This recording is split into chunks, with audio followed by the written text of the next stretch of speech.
जितने भी लोग किराए के घरों पर रहते हैं, ये खबर उनके लिए है। अब आगे और भी बढ़ सकते हैं क्योंकि नए साल के साथ 2024 के साथ जो नए कानून आए हैं, उनमें कुछ कानून किराएदार और मालिक मकानों के लिए भी आए हैं। आपको बता दें, जहां एक और किराएदारों की मुश्किलें बढ़ सकती है, वहीं पर मालिक मकानों के लिए ये खुशखबरी है क्योंकि मालिक मकान लगातार जो है वो कुछ चीज़ों से चिंतित रहते थे जब वो घर पर किराएदार रखते थे, पर अब नए कानूनों के साथ मालिक मकानों की वो परेशानियां भी दूर हो गई हैं।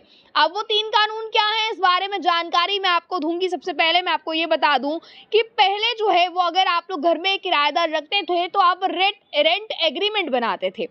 अब आप रेंट एग्रीमेंट की जगह लीव एग्रीमेंट बनाएंगे और सबसे पहले मैं आपको बता दूं, उसमें पहला अब ये रहने वाला है कि अब किराएदार अपने हक जो है वो आपके घर पर नहीं जता सकते। यानी कि पहले ऐसा देखा जाता था कि किराएदार जिस घर में रहते थे, जिस जगह के लिए वो पे करते थे, उस घर पर वो अपना हक भी जमाते थे, पर अब किराएदार ऐसा नहीं कर सकते हैं। और दूसरी चीज़ इसमें यह है कि 11 महीने के अंदर अगर मालिक मकान अपना घर खाली करवाना चाहता है तो वो करवाए। इस बीच किराएदार जो है वो कुछ भी नहीं कर सकते हैं और ना ही घर खाली करने से सकते हैं। अब इसके बाद अगर किराएदार मालिक मकान पर कोई भी किसी भी तरह से जो है वो कोई केस करता है, यानी कि जो है कोई भी अगर केस करता है तो अब इसमें मालिक मकानों को परेशान होने की जरूरत नहीं है क्योंकि नया कानून ये कहता है कि अब मालिक मकान जो है उस पर कोई भी कार्रवाई नहीं होगी। अगर क्योंकि ऐसा देखा जाता था कि कई फॉल्स केसेस भी जो है वो किराएदारों की तरफ से किए जाते थे कि मालिक मकान उन्हें परेशान कर रहे हैं और जो है वो घर से निकालने की धमकियां दे रहे हैं। अगर इस तरीके का कोई भी केस जो है वो किराएदार करता है मालिक मकान के खिलाफ, तो अब मालिक मकान को घबराने की बिल्कुल भी जरूरत नहीं है क्योंकि किसी भी तरह की कार्रवाई जो है वो मालिक मकान के ऊपर नहीं होगी।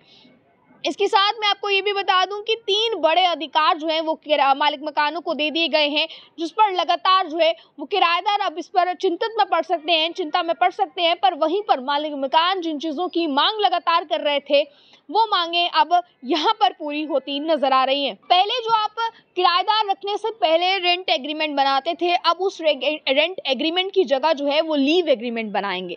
लीव एग्रीमेंट के तहत जो है वो कुछ चीज़ों में बदलाव भी हुआ है। वो चीज़ें क्या क्या हैं ये हमने आपको बताई है। पहला तो ये कि अब कोई भी किराएदार जो है वो हक नहीं जमा सकता है उस घर पर जिस घर पर वो किराए पर रह रहा हो। और दूसरा अब इसमें यह है कि अब जो है वो मालिक मकान 11 महीने के अंदर कभी भी घर खाली करवा सकते हैं और किराएदार अब बिना कोई बहसबाजी किए घर खाली करने पर मजबूर होगा, यानी कि उसे घर खाली करना पड़ेगा। और इस बीच अगर किराएदार कोई भी केस मालिक मकान पर करता है, चाहे वो घर खाली करवाने को लेकर हो या अन्य चीज़ों को लेकर हो, तो अब मालिक मकानों को डरने की कोई भी ज़रूरत नहीं है क्योंकि अब मालिक मकान पर कोई भी एक्शन इसके चलते नहीं होगा। तो आप लोग किस तरह से देखते हैं नए साल 2024 के साथ जो नए कानून इंट्रोड्यूस किए गए हैं, उन्हीं कानूनों में से एक कानून ये भी है। तो आप लोग किस तरह से देखते हैं, इस पर आपकी क्या राय है? क्या आपको वाकई में लग रहा है कि मालिक मकानों के पक्ष में हकों में ये फैसला लिया गया है? और अगर मालिक मकानों के हकों में लिया गया है तो क्या किराएदारों के साथ ठीक किया गया है? आपकी इस पर क्या राय है? अपनी राय को रखिएगा कमेंट बॉक्स में। बन रही आप ऑली टाइम्स के साथ। मुझे कैमरा पर्सन गुलशन को दीजिए इजाजत। जय हिंद।